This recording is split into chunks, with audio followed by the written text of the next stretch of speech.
హల్లెలూయా! దేవునికి స్తోత్రం. దేవుడైన యేసు ప్రభువారు ఈరోజు మనకు పరిశుద్ధ గ్రంథం నుంచి ఇస్తున్న వాగ్దానము 57వ కీర్తన 2వ వచనం. మహోన్నతుడైన దేవునికి, నా కార్యం సఫలం చేయు దేవునికి నేను మొరపెట్టుచున్నాను. సో, ఈరోజు వాగ్దానం గనుక చూసుకుంటే మన దేవుడైన యేసు ప్రభువారు మనకేం చెప్తున్నారు? మనం మొరపెడుతోంది మామూలు మనిషి కాదు.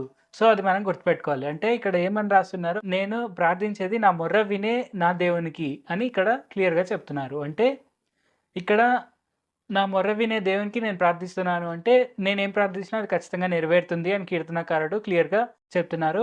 అలాగే ఇక్కడ కీర్తనకారుడు ఏమని చెప్తున్నారు? కార్యం సఫలం చేయు దేవునికి నేను మొరపెడుతున్నాను. అంటే మనం తలపెట్టే ఏ కార్యమైనా అవ్వచ్చు, ఖచ్చితంగా నెరవేరి తీరుతుంది అని క్లారిటీ ఇస్తున్నారు. సో, ఆయన మన మొర్రని వింటారు. అలాగే మనం చేసే కార్యాన్ని ఖచ్చితంగా నెరవేరుస్తారు అనే క్లారిటీ అనేది మనకు కనిపిస్తోంది. సో, అది మనం గుర్తుపెట్టుకొని మన ప్రార్థనలన్నిటిని దేవుడైన యేసు ప్రభువారు వింటున్నారు. మనం చేసే కార్యాలన్నిటిలో మనకు సక్సెస్ ఇస్తారు అనేది మనం గుర్తుపెట్టుకొని, ఆయనకే మనం ప్రార్థన చేస్తూ, మనము ప్రార్థన యందు అస్సలు తక్కువ అవ్వకుండా అంటే ఎల్లప్పుడూ ప్రార్థన చేస్తూ మనము ముందుకు సాగాలి. అది మన ఖచ్చితమైన డ్యూటీ. ఖచ్చితంగా మనం చేయాల్సిందే. ప్రార్థన లేకుండా మనం జీవించలేము. ప్రార్థనే మనకు ఆధారము, ప్రార్థనే మనకు బలము, ప్రార్థనే మనకు ఆహారము అన్నీ ప్రార్థనే. సో, ఖచ్చితంగా మనం ప్రార్థన చేయడం అనేది చాలా ఇంపార్టెంట్. ఎందుకంటే ప్రార్థన అనేది మనం దేవుడైన యేసు ప్రభువారితో ఒక కన్వర్జేషన్ లాంటిది. సో, మనము దేవుడైన యేసు ప్రభువారితో కన్వర్జేషన్ ఎలాగైతే ఉంటుందో అది ప్రార్థన.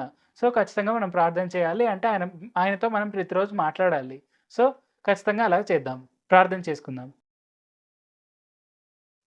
పరిశుద్ధ జీవాధిపతి జీవంగల దేవ, యేసయ్య మీరు మాకిచ్చిన వాగ్దానాలన్నిటిని బట్టి మీకే వందనాలు తండ్రి. యేసయ్య ఈ వాక్యం వింటున్న అందరూ మిమ్మునే తమ నిజ రక్షకులుగా అంగీకరించి, మీ ఆశీర్వాదాలను పొందుకునేందుకు సాయం చేయండి. అలాగే మీరు ఖచ్చితంగా మా ప్రార్థనలన్నిటిని వింటారు. మా కార్యాలన్నిటిని సఫలపరుస్తారు అని మాకు తెలియపరిచినందుకు వందనాలు తండ్రి. మేము దాన్ని నమ్మి, మీ యందు విశ్వాసం ఉంచి, మేము అనేకులకు మీ యొక్క సాక్ష్యాన్ని తెలియపరుస్తూ, అలాగే మీ యొక్క గొప్పతనాన్ని తెలియపరుస్తూ, మా ప్రార్థనలు మీరు వింటారు అనేది మేము ధైర్యంగా చెప్పుటకు మాకు ఆ ధైర్యాన్ని దయచేయండి.